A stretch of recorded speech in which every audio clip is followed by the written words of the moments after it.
Me da mucho gusto poder continuar con esta serie acerca de las señales de los últimos tiempos y vamos a abordar ahora yo le llamo no realmente una teología, sino una falsa teología titulada la del reino, o sea, la falsa teología del reino y de la prosperidad. No cabe duda que este último año, el 2020, fue un año sorpresivo e inesperado para todos nosotros. Los eventos que se desarrollaron afectaron de gran manera y de bastante profundidad a la mayoría de los seres humanos. Y para empeorar esta situación, estamos siendo testigos de la gran incertidumbre política, económica, social, militar, religiosa y cultural que nos rodea. Todos estos fundamentos que sostenían antes a nuestras sociedades están siendo derrumbados ante nuestros propios ojos porque ya no existen verdaderas democracias. Los valores morales ya a lo bueno le dicen bueno, a lo malo bueno, a lo bueno malo, ya al mal le dicen bien, al bien le dicen mal, a todos los valores educacionales también. La libre expresión está extinguiéndose en el mundo, las garantías y libertades individuales, etcétera, etcétera. En el Salmo 11, versículo 3, hace 2000 años, el rey David dijo estas palabras: si los fundamentos fueran derrumbados, ¿qué sería de nosotros? En otras palabras, ¿cuáles son los fundamentos que sostienen a una sociedad? Bíblicamente es la familia. La familia y el matrimonio son el fundamento, la piedra angular más importante que existe para que una sociedad sobreviva. Todas las demás cosas que giran alrededor de una sociedad, la economía, la política, la milicia, la educación, etcétera, etcétera, son completamente adicionales. Puedo repetir, esto es muy importante para que nosotros tengamos una perspectiva y una opinión adecuada acerca de lo que realmente en el mundo que vivimos tiene importancia. Entonces, cuando estos valores familiares, cuando la familia es completamente dividida, redefinida, donde la familia ya no es un hombre, una mujer con sus hijos, donde el matrimonio ya no es entre un hombre, una mujer, donde ya se autoriza ahora que pues la persona que se llame Raquel puede llamarse Luis y el que se llame Jorge se puede cambiar el nombre a Paquita, y cuando esto ya es institucionalizado, y cuando ya se decreta o se legisla dentro de muchos gobiernos y naciones como algo normal, es cuando nos hemos dado cuenta que es el síntoma de descomposición social más grande que puede existir. Entonces, es interesante que nosotros podamos saber que también hay millones de cristianos desinformados. Así como el mundo alrededor, como Jesucristo dijo, los gentiles buscan todas estas cosas, siempre el poder, el control, el dinero, la fama, etcétera, etcétera, pero nosotros como pueblo de Dios tenemos otra perspectiva, porque no somos ciudadanos de este mundo, estamos esperando, como dice en Hebreos 11, los grandes héroes de la fe, que ellos confesaron que eran peregrinos, extranjeros, y las promesas de Dios las veían desde lejos, creyéndolo y testificando de que esperaban una patria mucho mejor. El cristiano es este tipo de persona, una persona que sabe perfectamente bien que todo a nuestro alrededor se va a derrumbar, que no puede sostenerse porque se encuentra detrás de todo lo que nosotros estamos viendo, la mano pecaminosa, la fragilidad con la cual nosotros hemos nacido como seres humanos. Ahora, muy bien, ¿podía Dios quedarse callado ante tal cúmulo de depravaciones y violaciones a sus santos mandamientos? Desde luego que no. Ya en el Antiguo Testamento, Dios le dijo a Israel: no te mezclarás con mujeres extranjeras, respetarás los mandamientos de Dios, amarás a tu esposa, amarás a tu esposo, serás un ejemplo para tus hijos, etcétera, etcétera. Y dice Dios, si ustedes cumplen mis mandamientos, que es lo único que Dios nos pide, yo voy a bendecir tu casa, voy a bendecir tu matrimonio, voy a bendecir tus hijos, voy a bendecir tus alacenas, y además hallarás gracia ante mis ojos y ante los ojos de la sociedad también. Entonces es importante que nosotros nos ubiquemos y sepamos en qué clase de mundo nos encontramos. En el capítulo 24 del libro de Isaías, en el Antiguo Testamento, encontramos estas palabras escritas hace 2700 años. Veamos de qué forma hace 2700 años el profeta Isaías anunció la descomposición a la que el ser humano llegaría. Pero no solamente eso, sino que Isaías también nos revela las causas que se encuentran detrás de la descomposición humana y como ende o como consecuencia y resultado las maldiciones de Dios.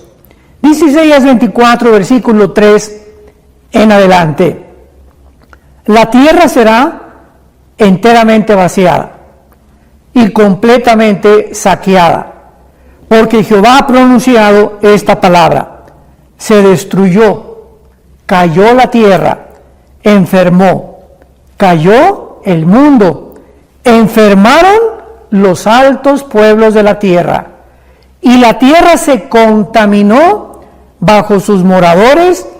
Y escuchemos las tres razones por las cuales Dios hace 2700 años, a través de la boca del profeta Isaías, pronosticó por qué la tierra se iba a enfermar, porque es como se encuentra el mundo. Tú y yo estamos viviendo en un mundo ya con una enfermedad terminal. El mundo ya está completamente contaminado, no solamente el agua, el aire, la comida, los mares, los ríos, sino que los seres humanos hemos llegado a un punto donde se podría calificar como una transhumanización. Hemos pasado el grado de ser humano para convertirnos casi en animales. Y dice así, la primera razón por la cual el mundo enfermó: traspasaron las leyes, falsearon el derecho, número 2, y número 3, quebrantaron el pacto sempiterno. Vamos a ver en primer lugar la primera razón que Dios explica por qué el ser humano ha llegado a donde ha llegado. ¿Por qué hemos traspasado las leyes? ¿Cuáles leyes? Lógicamente las leyes que Dios estableció. Cuando Dios creó el universo, Él puso leyes cósmicas, la ley del electromagnetismo, la ley de la gravitación, la ley de las fuerzas nucleares débiles y fuertes, etcétera, etcétera. Pero también cuando nos crió a nosotros, nos puso leyes morales, porque no somos dioses. Entonces es lógico, ¿verdad?, que Dios nos pone fronteras y líneas donde nos dice: no cometerás inmoralidad, no traspasarás estas leyes que yo te he puesto, porque si tú traspasas las leyes, en este caso físicas, por ejemplo, vas manejando, ¿y para qué sirven los semáforos? O las luces rojas y amarillas o verdes que el gobierno nos pone. Para decirnos que cuando aparece una ley amarilla, una luz amarilla, sepamos que tenemos que reducir la velocidad, porque viene la roja, y si te pasa la luz roja, pues estás acarreando consecuencias, o te vas a estrellar, o alguien va a chocar contigo, o vas a exponer a tu familia en un peligro tremendo, y finalmente acabarás pues o muerto en la cárcel, y con una infracción, o con un ticket, o con un boleto que la policía te va a imponer. Entonces, así como hay leyes en todos lados, tanto universales como físicas y gubernamentales, hay leyes morales. Y estas leyes morales las hemos traspasado. Es impresionante a dónde el mundo ha llegado actualmente. En segundo lugar, dice la Biblia que falsearon el derecho. ¿A qué derecho está Dios hablando? Bueno, Dios está mencionando que Dios puso presidentes, vicepresidentes, monarcas en las monarquías. Desde luego Dios puso gobernantes, puso generales en el ejército, puso jueces, puso diputados, y en todo gobierno tiene que haber un panorama muy claro acerca del gobierno. Hay el gobierno judicial, el gobierno legislativo, ¿verdad?, etcétera, etcétera. Y cuando los jueces y cuando los gobernantes brincan o traspasan las leyes que Dios ha puesto para que al juzgar a una persona no se le vea si es de color, si es amarillo, o si es chino, o si es blanco, etcétera, etcétera, o si es rico, o si es pobre. Esto es lo que Jesucristo está dándonos a entender. El ser humano ha falseado el derecho. Las injusticias que hay en la mayor parte de los juzgados a nivel mundial son absolutamente abominables a los ojos de Dios. Y finalmente, en tercer lugar, Dios dice que la tercera razón por la cual la maldición vino a la tierra fue precisamente porque, dice Dios, quebrantaron el pacto sempiterno. Y este es el más importante de todos. ¿De qué pacto está hablando Dios? Porque Dios hizo un pacto con Abraham, Dios hizo un pacto, el pacto davídico, los 10 mandamientos en el monte Sinaí. Dios hizo el pacto mosaico también. Y así todos estos pactos, ahorita estamos bajo el pacto de sangre que Dios hizo con la nación de Israel, Hebreos capítulo 8. Pero este pacto sempiterno, ¿cuál es y qué importancia Dios le da en la Biblia? Vamos a abrir el libro en Malaquías, en el libro de Malaquías en el Antiguo Testamento, que es el último de los libros antes de que comience el Nuevo Testamento, y veamos lo que hace 2500 años este profeta escribió. Malaquías 2, versículo 3 al versículo 15. Dios le está hablando a los líderes de Israel en su despedida. Y después de Malaquías pasaron 400 años sin que Dios le dirigiera la palabra a la nación de Israel, hasta que la primera voz que se oyó fue la de Juan el Bautista. Entonces, entre Malaquías y la apertura del Nuevo Testamento, pasaron 400 años en silencio, porque es el más grande de los juicios de Dios. Cuando Dios ya no habla, cuando ya Dios no nos dirige su palabra, es la tragedia más grande que puede el mundo atravesar.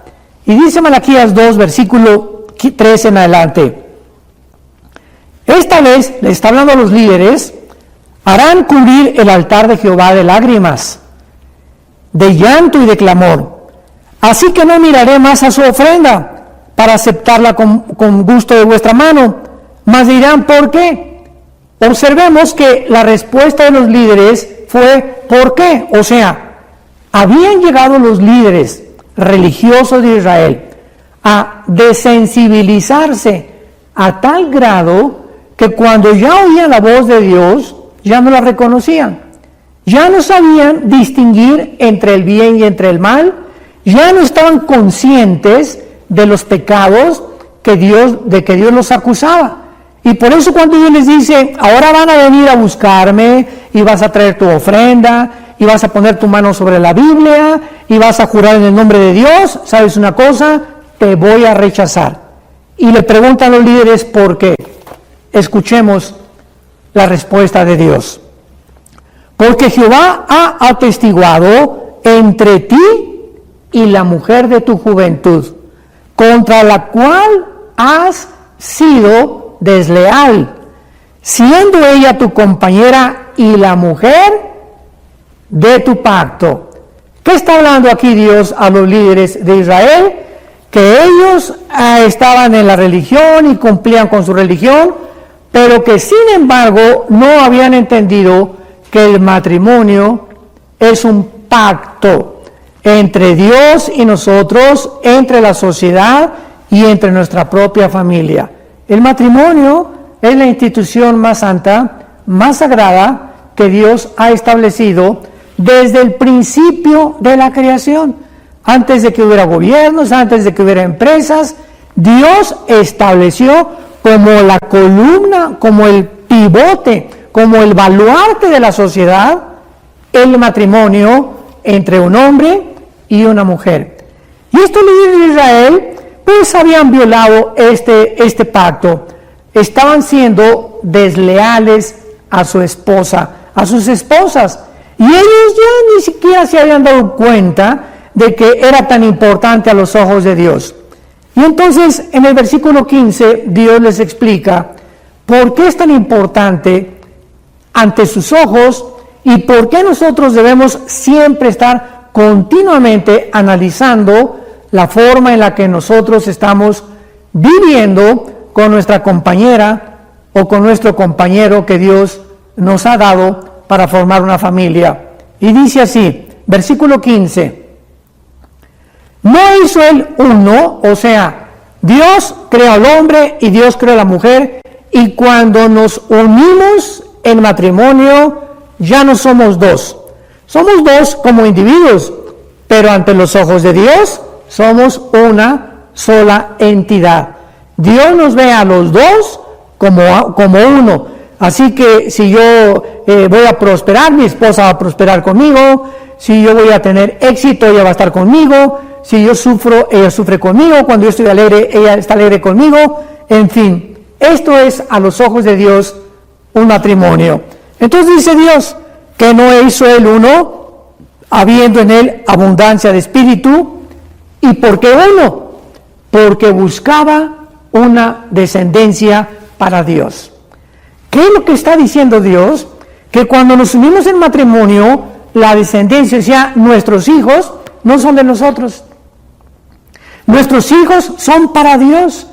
Nosotros tenemos solamente la responsabilidad de educarlos, de guiarlos, de darles los principios espirituales que Dios nos ha puesto, pero nuestros hijos son de Dios y son prestados, ¿verdad?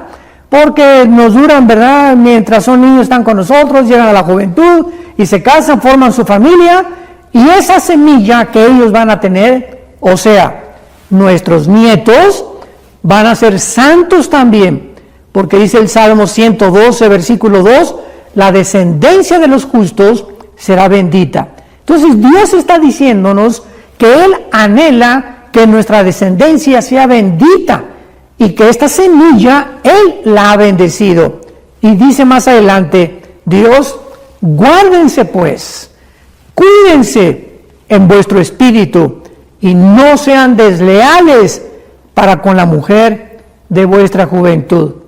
Esto es, regresamos a Isaías 24, versículo 5, donde Dios acusa a los seres humanos, en su mayoría, de que han traspasado el pacto de su matrimonio.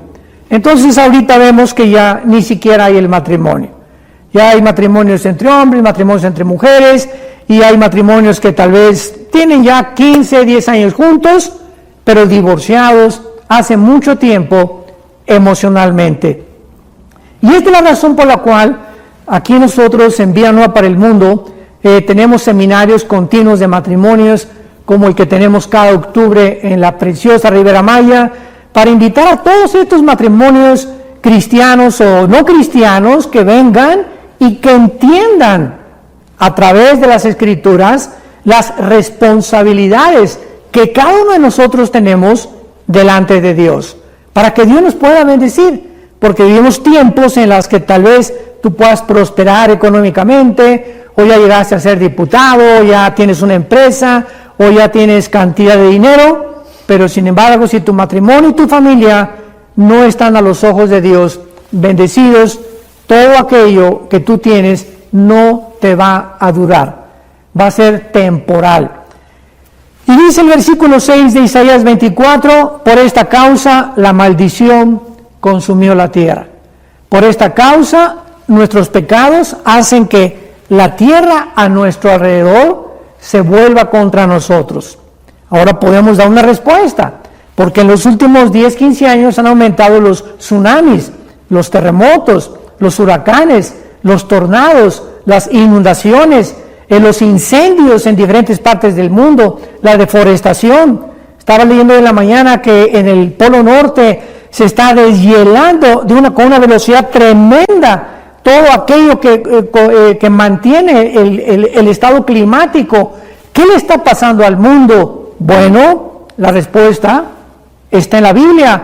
El pecado del ser humano, la forma como estamos viviendo, hace que la naturaleza se vuelva en contra de nosotros. Entonces, Dios no se puede quedar callado. Dice Gálatas capítulo 6, el apóstol Pablo en el Nuevo Testamento, lo que sembramos, lo tenemos que recoger. Y la cosecha que tenemos ahorita alrededor es simplemente lo que en los últimos años hemos venido sembrando. Destrucción, divorcios, inmoralidad, lucha contra las leyes de Dios, rebelión contra el gobierno, contra las autoridades. Y no es posible que podamos creer que vamos a seguir disfrutando las bendiciones de Dios. Dice en el capítulo 17 de Lucas, el Señor Jesucristo, comparando Jesucristo ahora la antesala de su venida con dos tiempos del pasado. Cristo comparó y dijo, la última generación, o sea, la que tú y yo estamos viviendo, Cristo dijo, será como dos generaciones que tuvo lugar en el pasado. Uno, en los tiempos de Noé, en el diluvio, y dos, en los tiempos de Lot. Así que Dios quiere que pongamos atención a estas dos generaciones del pasado para que sepamos y las podamos comparar si de alguna manera se relacionan con nosotros en el siglo XXI. Dice Lucas 17, versículo 26, y aquí es Jesucristo el que está hablando. Como en los días de Noé, así también será en los días del Hijo del Hombre. O sea, Jesucristo está diciendo, algo que sucedió en esta generación se va a volver a repetir. Como en los días de ¿quién? No de Abraham, no de David, no de Sansón, no de Salomón, no de Esther, no, como en los días de Noé. ¿Qué pasó en los días de Noé? ¿Qué está pasando en nuestra generación? Cristo lo dice, versículo 27. Comían, bebían y se casaban y se daban en casamiento hasta el día en que entró Noé en el arca y vino el diluvio y los destruyó a todos. Un momento, veamos qué nos dice. En los tiempos de Noé todos fornicaban, todos eran unos degenerados, todos eran unos borrachos, parranderos y jugadores. Por eso vino el diluvio y se los llevó a todos. No dice eso, ¿verdad? Cristo no está mencionando pecados. ¿Comer es pecado? De ninguna manera. Bebían, beber es pecado, tampoco es pecado. Y se casaban y se daban en casamiento. El matrimonio es santo y bendito a los ojos de Dios. ¿Por qué Jesús entonces escoge estas actividades de los seres humanos para compararlas con la generación en la que nosotros estamos viviendo? Pero acuérdense lo que Jesucristo dijo, y no entendieron. Ahí está la clave, o sea, la generación actual, vivimos, comemos y nos casamos. ¿Cuál es el pecado? Que todo esto lo estamos haciendo sin tomar a Dios en cuenta. O sea, tú puedes vivir y decir, yo vivo, me caso, no hay ningún problema, pero se nos olvida y tenemos que entender, por eso Jesús dijo, y no entendieron, que la vida es más que la comida, más que beber, más que trabajar, más que estar buscando un bienestar. La vida es la palabra de Dios.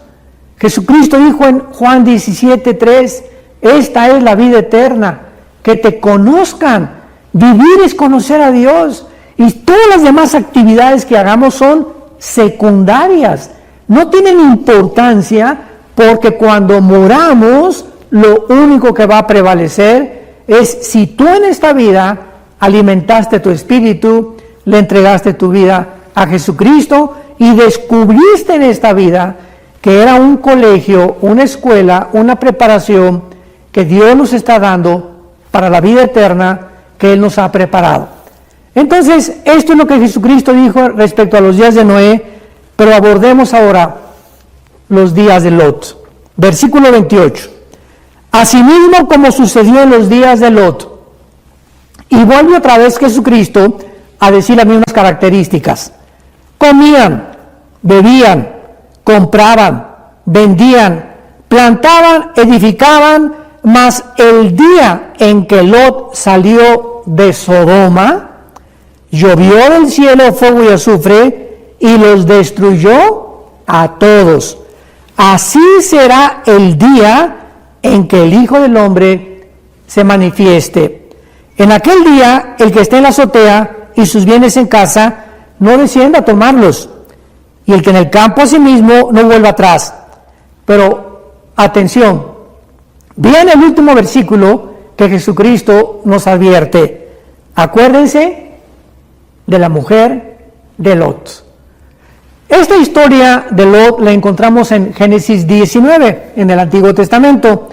Y recordamos que cuando los ángeles llegaron a sacar a Lot y a su familia, los sodomitas, dice la Biblia, desde el más pequeño hasta el más grande, estaban en relaciones homosexuales. Ya para ellos las mujeres no servían para nada. Al grado que cuando Dios saca a Lot de Sodoma, recordamos que le fue a hablar a su familia y les dijo: viene el juicio de Dios, vámonos, salgámonos. Y los familiares de Lot creyeron que Lot se estaba burlando de ellos. O sea, el testimonio de Lot tampoco era tan bueno.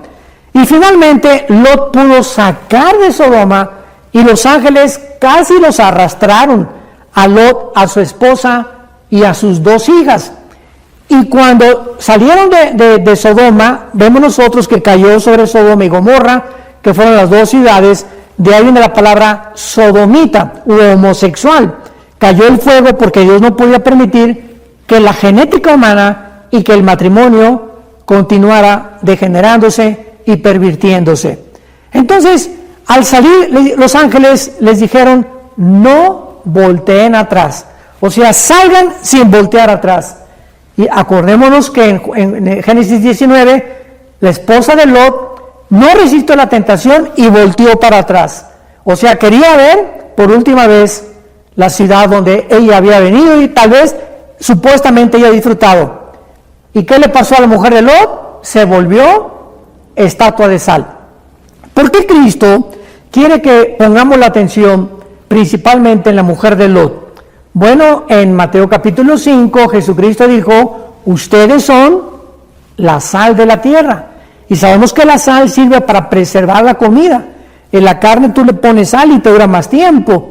Pero si la comida no es salada, no puede durar el tiempo que podría durar. Entonces, de esta manera, nosotros, como la sal de la tierra, no vamos a acabar con la maldad nosotros. Porque la maldad, hasta que Cristo venga, Él la va a terminar. Estamos aquí para impedir, para preservar que la maldad no avance tan fuerte como podría avanzar. Tu testimonio en la escuela hará muchísimo, como tú no te imaginas, ante todos los amigos que tienes alrededor. Porque vas a ser diferente a los demás y de alguna manera estás impidiendo que se contamine más rápidamente o que se contagien más almas humanas con tantas barbaridades que vemos. Tú en tu despacho de abogados, en tu clínica de médicos, en el hospital donde tú trabajas, en fin, donde quiera que estemos, en la familia, estamos impidiendo con nuestro testimonio, con la vida de santidad que podemos nosotros vivir, que la maldad se multiplique. Y cuando Jesucristo dice que la mujer de Lot se convirtió en estatua de sal, está diciéndonos lo siguiente: que cuando Él venga va a haber cantidad de cristianos convertidos en estatuas de sal. O sea, ahí van a estar, pero jamás hablaron, jamás testificaron y siempre con los ojos como la mujer de Lot en el mundo. Yo hay cristianos que les pregunto: ¿tú quisieras que venga Cristo mañana? Y dicen: bueno, es que tengo muchos planes todavía y yo quisiera, ¿verdad?, todavía gozarme un poco más, etcétera, etcétera, porque de alguna manera aman el mundo. Y hay otros como a Pablo que le preguntaron: oye, ¿qué preferías, seguir viviendo o morir? Y Pablo contestó: si me quedo viviendo y es para la obra de Cristo, prefiero no morir. pero si muriera es ganancia, porque es mucho mejor la muerte para nosotros que seguir en este mundo de sufrimientos, de lágrimas, de tristezas, de decepciones, de frustraciones, etcétera, etcétera. Entonces, esto es muy importante porque actualmente estamos viviendo una época en el mundo donde hay un grupo de cristianos que han comenzado a enseñar que el mundo va a mejorar. Esto lo vamos a continuar en la próxima estudio, que el mundo va a mejorar, que el cristiano va a establecer el reino de Dios, que va a haber un gran avivamiento antes de la tribulación. Y la Biblia en ninguna parte enseña estas barbaridades. Por eso se llama la teología del reino y de la prosperidad. Muchos creen que los Estados Unidos se van a levantar con un avivamiento futuro, Argentina para Cristo, México para Cristo, y estas barbaridades solamente pueden tener una base hasta Apocalipsis 22, cuando las naciones, ya gobernando Cristo con David como vicerregente en Jerusalén, van a ser gobernadas por Dios. Pero antes de que venga Cristo, no hay tal cosa como México, o sea, que una nación entera se vaya a convertir, o un avivamiento nacional. Los avivamientos que vamos a tener antes de que Cristo regrese serán pequeños. Y en cada iglesia cristiana hay siempre un remanente de cristianos fieles, y hay un avivamiento en familias, en pequeñas localidades, pero la Biblia no habla que habrá un avivamiento antes de que Cristo regrese. Gracias a Dios que la mayoría de los cristianos estamos convencidos que nos encontramos viviendo en los últimos tiempos descritos en la Biblia, porque el Señor nos advirtió claramente, Mateo 24, Marcos capítulo 13, Lucas capítulo 21, en los últimos tiempos vendrán terremotos, nación contra nación, pestes, etcétera, etcétera, y Cristo nos dijo, en los últimos tiempos vendrán los avivamientos más grandes de la historia. Él no quiso ser deshonesto con nosotros y nos advirtió, cuando vean estas cosas, cuando vean el regreso de Jerusalén, que es la higuera, Mateo 24, 32, entonces sepan que no pasará una generación sin que estas cosas acontezcan. Pero este grupo o esta falsa teología del reino y de la prosperidad ha hecho precisamente creer a muchas personas y a muchos cristianos también, ¿verdad?, que vendrán tiempos mejores, y a través de este grupo especial de creyentes, las instituciones gubernamentales serán puestas bajo la autoridad de Dios. Nosotros vamos a establecer en el mundo el reino de Dios, y esto lo agregamos a otra falsa teología que se llama el preterismo. Preterismo significa del pasado, que enseña que todas las profecías ya se cumplieron cuando el general Tito de Roma invadió Jerusalén en el año 70, y ahí se cumplió lo que Jesucristo estaba diciendo en Mateo 24, y que las profecías del Apocalipsis ya se cumplieron también. Todas estas barbaridades, ¿verdad?, no tienen absolutamente más que una torcedura de las Escrituras, que la semana 70 de Daniel ya se cumplió. O sea, esto ya es inaudito, porque esta semana 70 de Daniel simplemente tenemos que recordar lo que el ángel le dijo a Daniel. Desde la orden de reconstruir Jerusalén hasta el Mesías habrá 483 años, no días, y aunque fueran días no podrían coincidir tampoco. Y en segundo lugar, dentro de la semana 70 de Daniel se profetiza que Israel se va a convertir, cosa que no hemos visto todavía. ¿Cuándo se va a convertir Israel? Romanos 9, Romanos 10 y Romanos 11. Estas personas del preterismo arrancan estas páginas para poder acoplarse a su teología estas falsas enseñanzas. Pero todo esto ha sucedido con esta falsa teología del reino y de la prosperidad, en la cual todos nosotros tenemos que tener muchísimo cuidado, porque si no lo tenemos, vamos a poder caer en falsas esperanzas. Y nuestra esperanza no es la tribulación ni el anticristo. Nuestra esperanza, y en lo que podemos ser confortados, es que estamos esperando la bienaventurada esperanza y la manifestación gloriosa de Jesucristo en los aires, cuando Él venga y nos saque del mundo mientras pasa la gran tribulación, Y ahí en el cielo, mientras hay los 7 años de tribulación, estaremos, 1 Corintios capítulo 3, Romanos 14, 10, en el tribunal de Cristo, donde estaremos siendo juzgados no por nuestra salvación, sino por las obras que hicimos mientras estábamos en el cuerpo. 2 Corintios 5, 10, porque es necesario que comparezcamos los cristianos ante el tribunal de Cristo para que recibamos según hicimos cuando estábamos en el cuerpo. Y después del tribunal está en capítulo 19 del Apocalipsis las bodas del Cordero.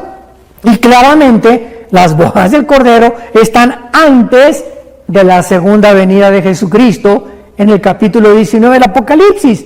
Toda esta cronología es tan clara en la Biblia, pero hay personas que ya están completamente adentradas de una forma dogmática y donde llegan todavía al grado de que si tú no crees como ellos, te consideran o un mentiroso o un falso profeta. Y no de ninguna manera. Estos que profesan la teología del reino son hermanos de nosotros, muchos de nosotros. Los que creen que el rapto y la segunda venida de Cristo van a tener lugar en el mismo tiempo, son hermanos de nosotros. Y no estamos hablando mal de ellos, respetamos sus personas, estamos hablando de que han abrazado una doctrina, una teología completamente equivocada, que va a hacerlos que vayan a desviarse y a desviar también a sus seguidores. Y Dios nos ha puesto para trazar bien la palabra de verdad.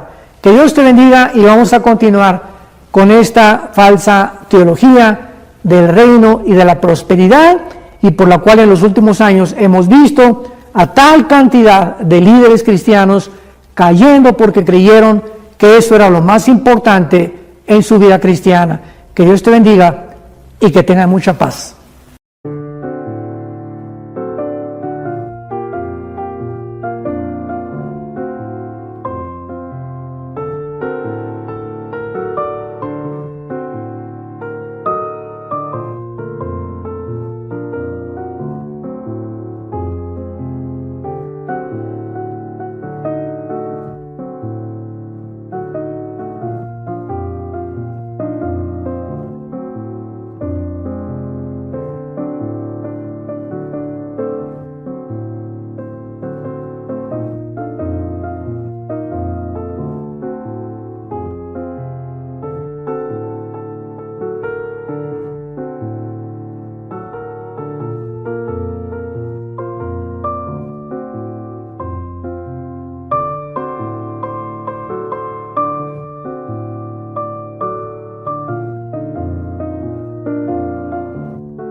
Anh ai mơ mộng mình thức xa xôi, không màng về tình ái muôn nơi, sống cho là trọn kiếp đây thôi, đâu quan tâm gì chuyện đời.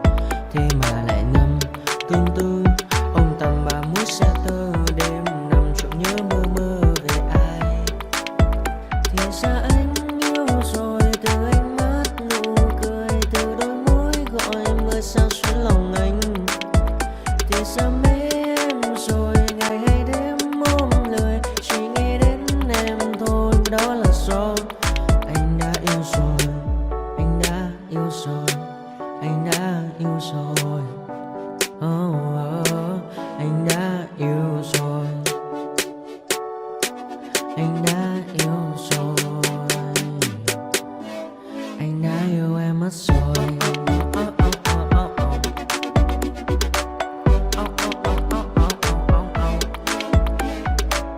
La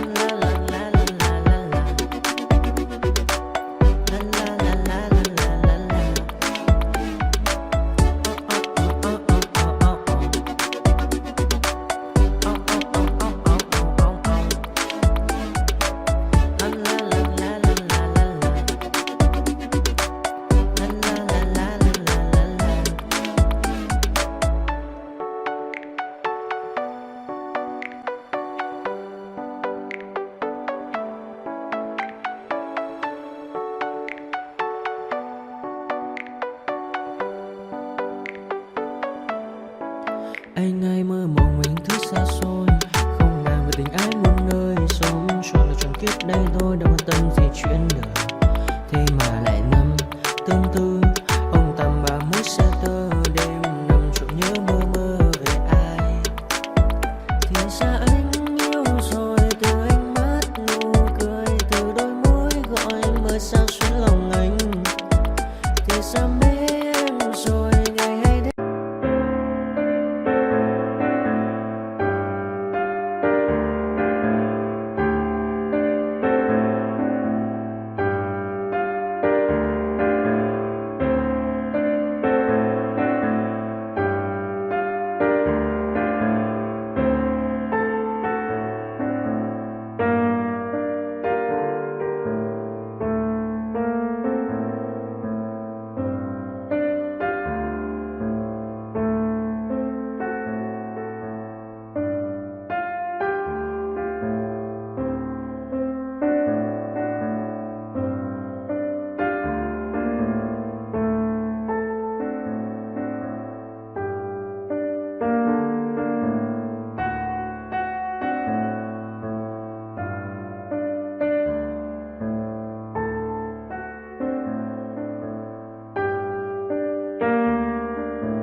retribution.